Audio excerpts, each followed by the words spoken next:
أحل بذلك الغض الشفيف مصاب منه يحتار الأريب، مصاب لا تطيق له الرواسي، فكيف وذلك الغصن الرطيب يقلب في وجوه القوم طرفا عسى أن يبرق الوجه الحبيب.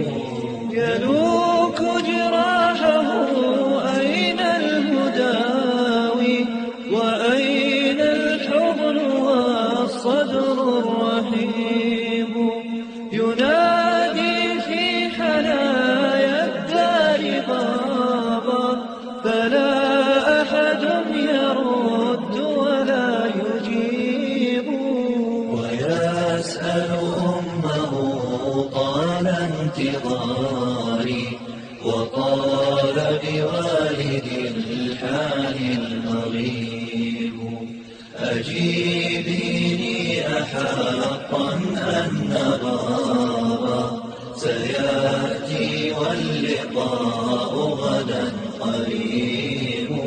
فتلجمها الدموع ولا جواب، فتطرق كي يجاوبه النحيب، فواسف على طرف بريء إذا اغتالت براءته الكروب.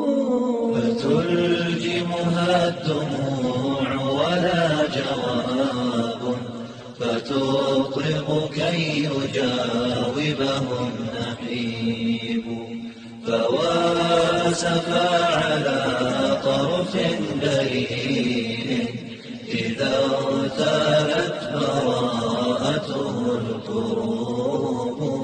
فتلجمها الدموع ولا جواب، فتطرق كي يجاوبه النحيب، فواسف على طرف بريء إذا اغتالت براءته الكروب.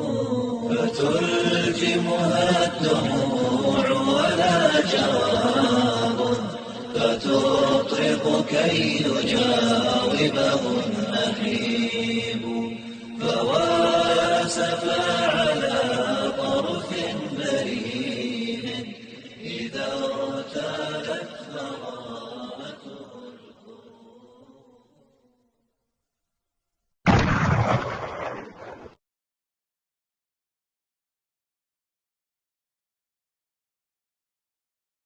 أرى في مقلتيه دموع شوق تذوب لها المشاعر والقلوب، أحل بذلك الغض الشفيف مصاب من